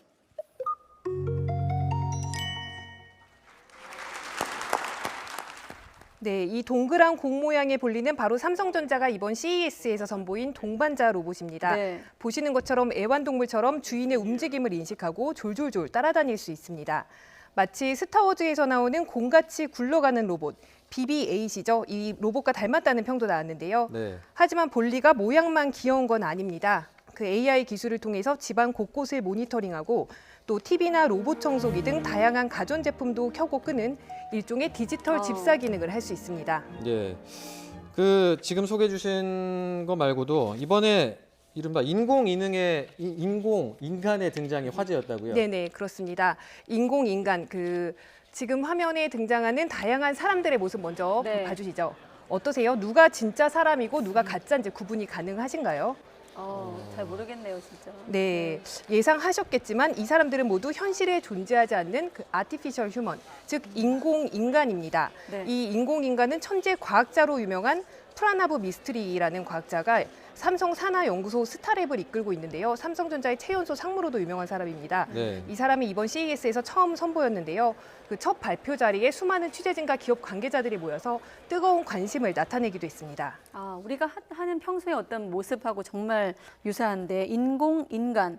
자, 우리가 최근에 이세돌 구단 때문에 AI에 대한 관심이 높았잖아요. 네. 인공지능 AI하고는 어떻게 다른 겁니까? 네, 이 인공인간은 그 우리의 질문에 답을 찾아서 검색해서 대답해주는 기존의 AI와는 다르다는 게 프라나보 미스트리의 설명입니다. 네. 저마다 독자적인 인격을 가지고 있고 아예 한 명의 사람처럼 생각하고 말한다는 건데요. 그렇다면 인공인간과의 대화는 과연 어떨까요? 직접 들어보겠습니다. What are you? Are you human or what? Hi, I am Neon. I am an artificial human. Can you try Korean? 안녕하세요. 만나서 반갑습니다. 네, 이렇게 네. 한국말까지 하는 모습이었는데요. 표정이나 움직임은 자연스러운 편이지만 자세히 보면 말할 때 입모양이 아직 어색한 것을 볼 수 있습니다. 네. 그 미스트리는 앞으로 이 네온이 영화 배우나 앵커처럼 자신의 직업을 가지고 활동할 수도 있다고 설명했습니다. 화면에 보셔도 승무원부터 학생이나 이런 다양한 직업군의 사람들을 볼 수 있는데요. 예. 인공인간이죠. 네. 이렇게 되면 머지않은 미래에 이 YTN에서도 저나 두 앵커분들처럼 사람을 대신해서 인공인간이 뉴스를 대신할 수 있는 날이 오지 않을까 이런 약간은 무서운 생각도 들었습니다. 아까 그 모니카 얘기하기 전에는 조금 불안했는데 네네. 얘기하는 거 보니까 조금 뭐 그렇게 불안하진 않네요. 네, 그 조금 아쉬웠던 점이 네. 사실 직접 인공인간과 대화를 해볼 수 있지 않을까 이런 기대를 하고 네. 이 네온 부스를 찾아갔는데요. 많은 사람들이 그런 기대를 안고 왔는데 아쉽게도 저희 관람객들이 직접 얘기해 볼 수는 없고 관계자가 시연해주는 모습만 아직은 만나볼 수 있었습니다. 네. 그 이번에 그 미래 기술들이 실제 우리 생활에는 좀 어떻게 쓰일지도 궁금한데 좀 네. 구체적으로 좀 짚어볼 수 있을까요? 네, CES에서는 다른 무엇보다도 우리의 걱정을 덜어줄 수 있는 바로 미래의 주방과 레스토랑 로봇의 모습도 만나볼 수 있었습니다. 요리하는 로봇과 손님을 안내하고 서빙하는 로봇, 네. 그리고 바리스타 로봇도 등장을 했는데요. 바리스타 로봇이 내린 커피가 어떤 맛인지 궁금해서 옆에 있다가 부탁을 드려서 직접 마셔보기도 했습니다. 여느 카페 못지않게 아주 깊이 있는 핸드드립 커피를 맛볼 수도 있었습니다. 네. 또 요즘 유통업계의 트렌드 가운데 하나가 바로 새벽 배송인데요. 이 새벽 식품 배송을 더 편리하게 이용할 수 있는 스마트 도어도 눈길을 끌었습니다.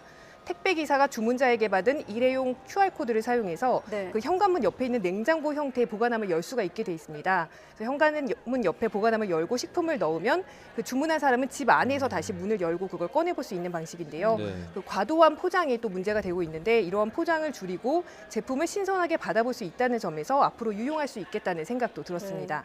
뭐 요리하는 로봇은 개인적으로 많이 탐이 나네요. 자, 그리고 사실 이 CES 전시하면 핵심적인 얘기가 이제 TV 이야기 아니겠습니까? 그 부분도 좀 주목이 되는데 우리 기업들이 새로운 TV들을 좀 선보였죠? 네, 언제나 그 삼성과 LG의 TV 가장 큰 주목을 받는 품목 중 네. 하나입니다. 이번에 LG전자는 지난해 CES에서 크게 주목을 받았던 돌돌 말리는 롤러볼 TV의 후속작을 내놨습니다. 이번에는 천장에서 아래로 펼쳐지는 롤다운 TV를 내놨고요. 이에 맞서서 삼성은 테두리, 즉 베젤을 아예 없어서 화면이 꽉 차는 그런 TV를 선보였습니다. 또 레고 퍼즐을 조립하듯 그 마이크로 LED 패널을 붙이는 방식으로 확장해 나갈 수 있는 삼성 TV는 이번에는 가정에서도 사용할 수 있는 정도로 크기가 줄었습니다. 예. 그리고 이번에 뭐 기사들을 보니까 CES에서 화제를 모았던 분야가 그 모빌리티, 탈 것과 관련된 분야였던 네네. 것 같은데 하늘을 날아서 이동할 수 있는 미래가 다가오고 있다고요? 네, 그렇습니다. 저는 개인적으로 집이 회사와 굉장히 멀기 때문에 네. 항상 차가 많이 밀릴 때면 순간이동을 하고 싶다거나 날아서 그냥 가고 싶다 이런 생각이 들 때가 많이 있는데 네. 이번에 진짜 CES에서 이런 날아가는 미래의 탈 것들을 미리 살짝이나마 체험해 볼 수 있었습니다. 한번 화면 보시면 그 지금 보고 계신 화면이 그 드론과 비행기를 섞은 것 같은 그 미래의 모습의 도심형 그 항공기 현대자동차가 도심형 내놓은 항공기? 바로 제품입니다. 네. 도심에서 수직으로 이착륙이 가능한 방식으로 움직이는데요. 먼저 개발 관계자의 말을 한번 들어보고 오겠습니다. 헬리콥터는 한 개의 프로펠러만 사용하지만 이 기체는 8개를 쓰고 있습니다. 그렇게 되면은 훨씬 더 저소음으로 만들 수 있거든요. 그리고 안전 문제도 극복할 수 있습니다. 네. 계획대로라면 2028년부터 이제 상용화가 돼서 사람들이 이 탈 것을 이용할 수 있게 되는데요. 먼저 캡슐처럼 생긴 셔틀을 타고 터미널로 이동을 하게 됩니다. 그래서 터미널에서 이 도시명 항공기를 타고 정해진 노선대로 원하는 곳으로 이동을 하게 됩니다. 네. 실제로 현장에는 VR을 통해서 이것을 탔을 때 어떤 느낌인지 가상으로 체험해 볼 수 있는 코너가 마련되어 있었는데 굉장히 줄이 길었습니다. 그래서 기다림 끝에 직접 체험을 해봤더니 아, 미래에는 진짜 이런 모습으로 우리가 탈 것을 이용할 수 있겠구나, 이런 것을 느낄 수 있는 새로운 경험이었습니다. 네, 계획대로라면 2028년, 지금 2020년이니까 2020년이니까 그렇게 많이 안 남았어요. 네. 이때 이지은 기자가 상암동까지 출퇴근할 수 있는지 한번 편한 출퇴근을 지켜보도록, 기대해 보겠습니다. 네, 하겠습니다. 자, 뿐만 아니라 각 분야에서도 업종을 뛰어넘어서 이 모빌리티 산업에 뛰어들고 있지 않습니까? 네, 그렇습니다. 정말 업종 간의 장벽을 허무는 것, 이번 CES의 큰 화두 중에 하나였습니다.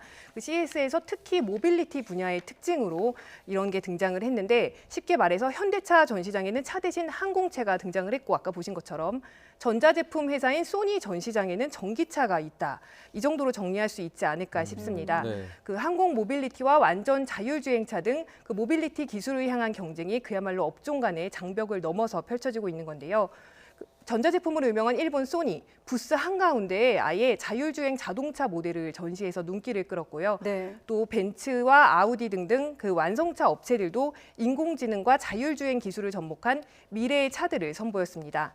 또 IT 기업 아마존도 인공지능 비서 알렉사 기능을 접목한 전기 트럭을 선보여서 아예 자동차 부스 안에 커다란 부스를 차려서 큰 관심을 끌었고요.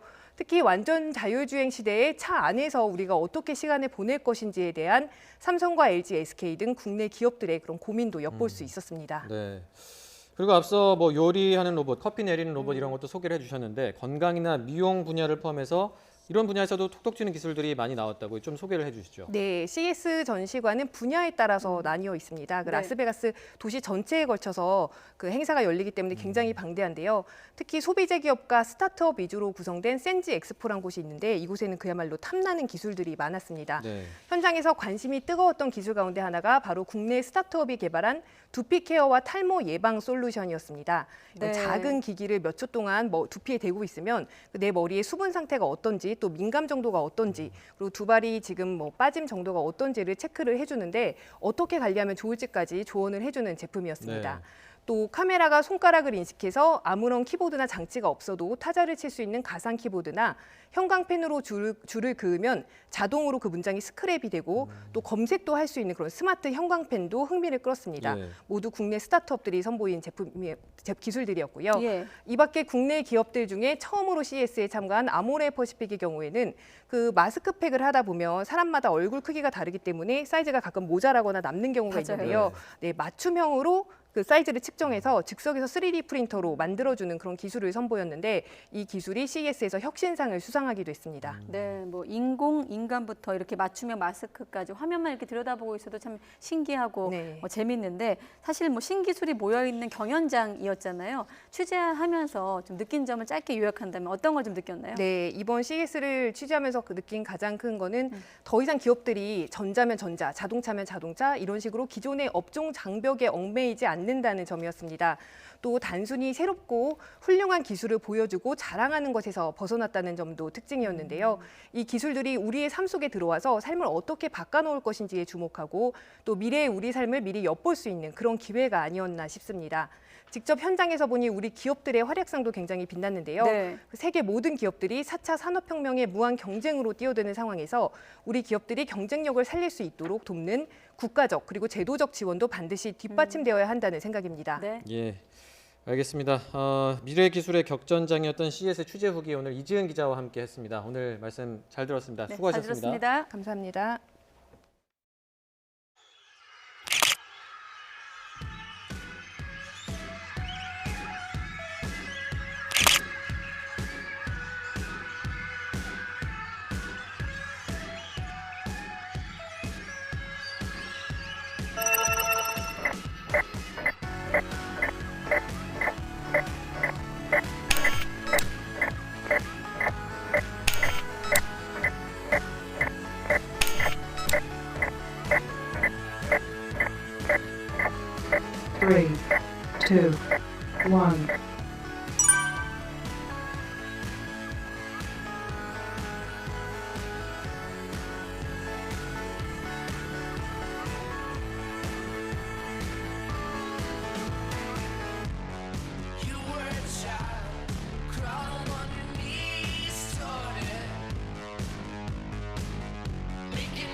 문재인 대통령은 내일 신년 기자회견을 열고 1시간 반 동안 내외신 취재진의 질문에 답을 합니다.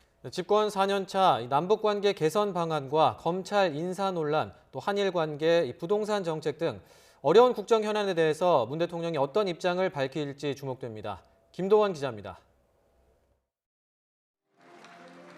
문재인 대통령이 집권 후반기 첫 기자회견에 나섭니다. 청와대 영빈관에서 열리는 신년 회견에는 내외신 기자 200명이 참석합니다. 문 대통령의 신년사는 지난주 이미 발표돼 1시간 반의 회견 시간 대부분이 질문과 답변으로 진행됩니다. 정치, 사회, 경제, 민생, 외교, 안보 분야에서 어떤 질문이 나올지 문 대통령도 모릅니다. 질문자도 즉석에서 지명하면서 대통령이 직접 진행할 예정입니다. 질문하고 싶다라는 뜻을 표현해 주시면 제가 제 마음대로 그렇게 지목하겠습니다. 우선 최근 법무부 장관 임명 직후에 이뤄진 대규모 검찰 인사와 청와대 압수수색 시도 등으로 불거진 검찰과의 갈등 상황에 대한 질문이 나올 것으로 보입니다. 성역 없는 수사를 당부했던 윤석열 검찰총장에 대한 신임에 변함이 없는지 관심입니다. 저는 그 부분에 대해서는 한편으로 검찰 내부에 대한 개혁은 윤석열 총장을 신뢰를 하고 있습니다. 하노이 북미 회담 결렬 이후 후퇴하고 있는 남북 관계를 풀 방안도 주목됩니다.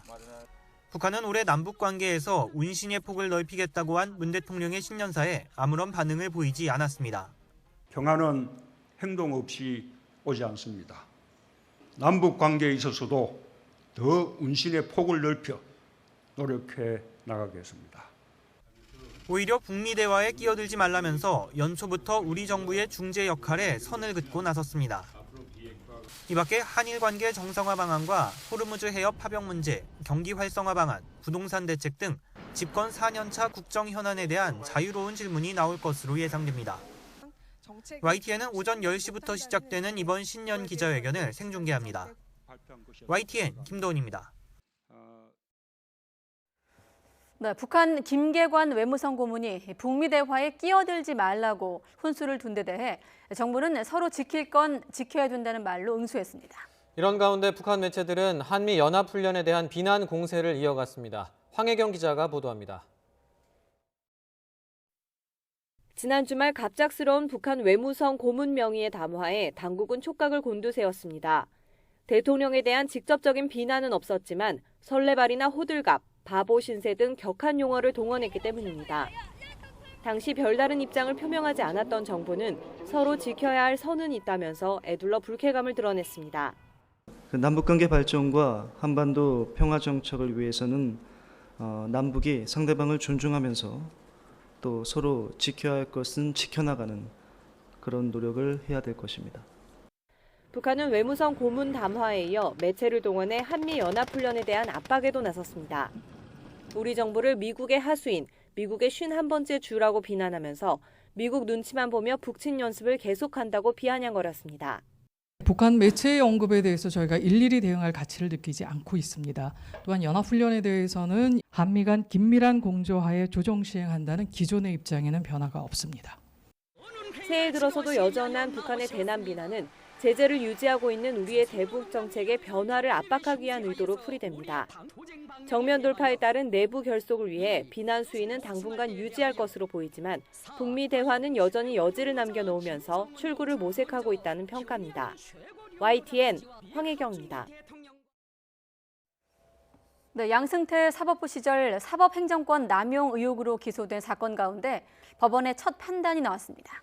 대법원 재판연구관 시절 자료를 무단 반출한 혐의 등으로 기소된 유해용 전 수석재판연구관에게 1심에서 무죄가 선고됐습니다. 강희경 기자가 보도합니다. 이딴 압수수색 영장 기각으로 극한으로 치달았던 검찰과 법원의 갈등, 그리고 사법행정권 남용 사건 첫 구속영장 기각까지 유해용 전 대법원 수석재판연구관에 대한 검찰 수사는 초반부터 순탄치 않았습니다.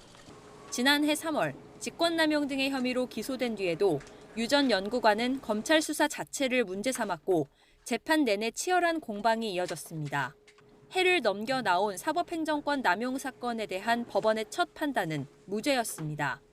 먼저 박근혜 전 대통령 측근 소송 관련 정보를 정리해 문건으로 만들게 하고 이를 유출한 혐의에 대해 재판부는 제출된 증거만으로는 문건을 청와대에 제공했다고 보기 어렵다고 밝혔습니다. 대법원 재판연구관 검토보고서를 가져나간 혐의에 대해서는 해당 파일이 공공기록물이라고 보기 어렵고 개인정보 유출에 대한 범의가 있었다고 볼 수 없다고 판단했습니다. 직무상 취급한 사건을 개업 후 수임했다는 변호사법 위반 혐의에 대해서도 대법원 재직 시절 실질적으로 취급한 사건이라 볼 수 없다며 무죄로 판단했습니다. 다만 검찰의 피의 사실 공표, 공개 소환으로 인한 인격권 침해 등에 대한 유 전 연구관의 공소기각 주장은 받아들이지 않았습니다. 공정하고 정의롭게 판결해 주신 재판부에 깊이 감사드립니다. 첫 라운드부터 판정패 결과를 받아든 검찰은 즉각 항소하겠다는 뜻을 밝혔습니다. 동시에 판결문 내용 등을 토대로 양승태 전 대법원장을 비롯한 다른 사법농단 재판들에 미칠 영향을 분석할 방침입니다. 양 전 대법원장 사건은 내년쯤 선고가 전망되는 가운데 다음 달에 있을 임성근 전 서울중앙지법 형사수석 부장판사의 1심 선고 결과도 주목됩니다. YTN 강희경입니다. 전국 PC방에 악성 코드를 씹은 게임 관리 프로그램을 납품해 이른바 좀비 PC로 만든 뒤에 검색어를 조작한 일당이 적발됐습니다. 이들은 포털 이용자 20만 명의 아이디와 비밀번호를 빼돌려서 개인정보 브로커에게 팔아 넘기기도 했습니다. 안윤학 기자의 보도입니다. 검찰에 적발된 일당이 노린 건 개인이나 회사 PC보다 상대적으로 관리가 허술한 PC방 컴퓨터였습니다. 게임 관리 프로그램을 만드는 이들에게 PC방 컴퓨터에 검색어 조작 프로그램을 설치하는 건 식은 죽 먹기나 다름없었습니다.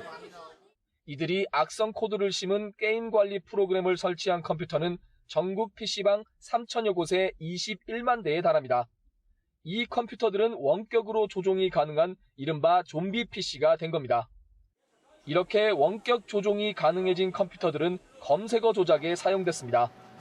전화 상담원까지 고용해 포털 등록 업체들에 연락해 홍보 효과를 볼 수 있는 연관 검색어 조작을 제안했습니다. 돈을 받고 좀비 PC를 통해 실행된 검색은 무려 1억 6천만 건으로 연관 검색어와 자동 완성 검색어를 수만 건씩 등록시켰습니다. 이렇게 1년간 벌어들인 수익이 4억 원에 달합니다. 이들은 또 네이버 접속 시 입력하는 아이디와 비밀번호 56만 건, 이용자 20만 명의 개인정보를 빼돌려 브로커에 팔아넘겼습니다. 이와 관련해 네이버 측은 PC방 등 공공장소에서 포털에 로그인할 때 주의가 필요하다고 밝혔지만 사실상 특별한 대책은 없어 보입니다. 검찰은 프로그램 개발업체 대표 등 2명을 정보통신망법 위반 혐의로 구속 기소하고 프로그래머 등 2명도 불구속으로 재판에 넘겼습니다. YTN 안윤학입니다. 성매매 알선과 상습 도박 혐의 등을 받는 가수 승리가 지난해에 이어서 다시 구속 갈림길에 섰습니다. 구속 여부는 이르면 오늘 밤 결정될 것으로 보입니다. 이경국 기자의 보도입니다. 정장 차림의 가수 승리가 법원의 구속영장 심사를 마치고 걸어 나옵니다. 국민에게 할 말은 없는지 등을 묻는 취재진의 말에 잠시 고개를 숙였지만 끝내 입은 굳게 닫았습니다. 한 말씀만 해주시죠. 의혹 불거진 지도 오래됐는데 하실 말씀 없습니까? 지난해 5월 경찰이 승리에 대해 한 차례 구속영장을 신청했지만 법원은 다툼의 여지가 있다며 기각했습니다. 이후 경찰로부터 버닝썬 사건과 상습 도박 사건을 넘겨받은 검찰은 보강 수사를 벌여왔습니다. 검찰은 수사 내용을 토대로 승리에게 7가지 혐의를 적용해 8개월 만에 다시 구속영장을 청구했습니다.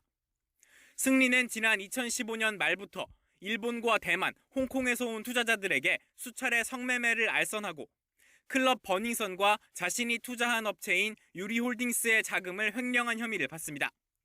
서울 강남의 유흥주점인 몽키뮤지엄을 차린 뒤 일반 음식점으로 신고한 혐의 등도 있습니다. 미국 라스베이거스에서 3년여간 10억대 상습 도박을 벌인 혐의도 포함됐습니다. 특히 검찰은 승리가 미국에서 신용을 담보로 칩을 빌리며 사전에 신고하지 않은 것을 자본거래 미신고로 판단했습니다. 구속영장 심사는 2시간 반 만에 끝났습니다. 승리 측 변호인은 YTN과의 통화에서 결과를 겸허히 기다리겠다는 입장만 밝혔습니다. 승리의 구속 여부는 이르면 오늘 밤 늦게 결정됩니다. 검찰은 승리와 함께 상습 도박 혐의 등으로 송치된 양현석 전 YG 엔터테인먼트 대표에 대해서도 수사를 이어가고 있습니다. YTN 이경국입니다. 네, 지난달에 20대 중증 장애인이 민폐를 끼쳐서 미안하다는 메시지를 남기고 극단적인 선택을 하는 일이 있었습니다. 네, 중증 장애인에게 실적을 강요하는 정부 정책이 문제라는 지적이 나옵니다. 김우준 기자가 취재했습니다. 중증 장애인들에게 취업 상담을 해주는 동료 지원가 설요한 씨는 지난달 스스로 목숨을 끊었습니다. 설 씨가 동료들에게 보낸 마지막 메시지는 민폐를 끼쳐 미안하다였습니다.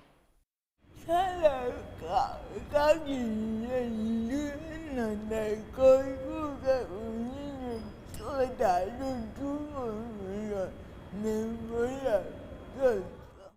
설 씨는 실적을 채우지 못하면 정부가 급여로 지원한 돈 가운데 일부를 자신을 채용한 기관이 변제해야 하는 시스템에 심한 압박을 느낀 것으로 알려졌습니다. 고용노동부는 동료 지원가들에게 한 달에 취업 의지가 있는 중증장애인 4명을 직접 발굴하고 한 명당 5번씩 만나야 하는 할당량을 정했습니다. 그래서 아침에 일어나서 실적 이렇게 생각할 수 있도록 이건 비단 저뿐만 아니라 다른 동료 지원가들도 아마 그런 압박을 받았을 겁니다. 실제로 김포시의 한 기관에서는 중증장애인 5명 중 3명이나 과중한 노동 강도를 이기지 못하고 그만두었습니다. 무리하게 하다 보니까 장애인 당사자의 장애가 더 심해지고 누워서 컴퓨터를 해야 되는 사람이 쓰다 보니까 목 디스크가 심해지고 이래서 그만두신 분들도 있거든요. 정부도 문제점을 인정하고 발굴해야 하는 장애인 수를 반 이하로 줄이고 동료 지원가를 도와주는 보조사 지원 등 개선책을 내놓았습니다. 장애인 단체들은 그러나 실적대로 급여를 계산하는 시스템을 바꾸지 않는 이상 미봉책에 불과하다고 지적합니다. 지금과 같은 수당 방식, 실적 중심으로 이 급여를 주는 방식이 아니라 월급제로 바뀌어야 됩니다. 그들의 기준에 맞춰서 일을 할 수 있는 환경을 만들어 주는 것이 가장 중요한 문제라고 저는 생각합니다. 장애인 단체들은 설 씨의 49제를 맞는 오는 22일 서울역에 합동 분향소를 차리고 대규모 공동 투쟁에 나설 예정입니다. YTN 김우준입니다.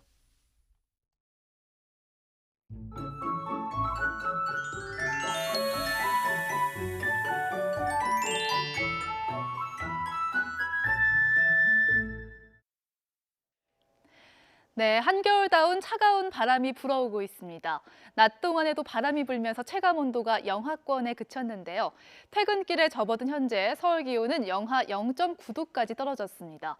밤 9시에 서울 기온 영하 2도, 내일 아침은 영하 5도까지 떨어지면서 오늘보다 조금 더 춥겠습니다. 내일 아침은 경기 북부와 강원 북부 지역, 강원 산간 지역에 한파주의보가 내려진 가운데 전국이 꽁꽁 얼겠습니다. 철원과 파주 기온이 영하 10도 안팎까지 뚝 떨어지겠고요. 대구도 영하 2도까지 떨어지면서 오늘보다 1도에서 4도가량 낮은 기온을 보이겠습니다. 오늘 퇴근길과 내일 출근길 옷차림 따뜻하게 준비해 주셔야겠습니다. 현재 위성 모습입니다. 지금은 전국의 하늘이 맑은데요. 내일은 남쪽에서 기압골이 다가오면서 서해안과 남부 일부 지역에 비나 눈이 오는 곳이 있겠습니다.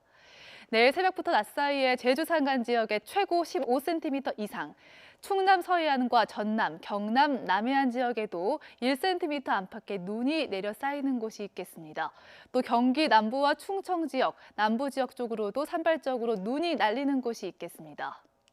내일 낮 기온은 영상을 보이겠지만 다소 춥겠습니다. 서울의 한낮 기온이 2도, 대구 5도, 대전 4도가 예상됩니다. 내일 눈 비가 그치고 나면 이후로 대체로 맑겠고요. 주 중반까지 예년 수준의 한겨울 추위가 이어질 것으로 보입니다. 날씨 정보였습니다. 네, 회의 결과가 들어온 것 같습니다. 앞서 전해드렸던 비례정당과 관련된 명칭 관련해서 중앙선관위가 3시부터 이제 전체 회의를 열었는데 결과가 들어왔습니다. 비례 관련한 비례모모당이란 정당 명칭을 사용할 것을 불허하겠다라는 결론이 조금 전 들어왔습니다. 이유는 기존의 정당과 구별되지 않아 유권자에게 혼란을 일으킬 수 있다는 것이 선관위의 판단이고요. 이번 결정으로 이제 비례자유한국당 같은 이제 위성정당 창당에 제동이 걸렸다고 볼 수 있습니다. 일단 한국당 반응까지 들어왔는데 이는 정치 중립 의무를 위반한 것이라 행정소송도 불사하겠다라는 한국당 입장까지 속보로 들어왔습니다. 이어지는 뉴스큐 계속되는 시간에 속보 좀 더 알아보도록 하겠습니다.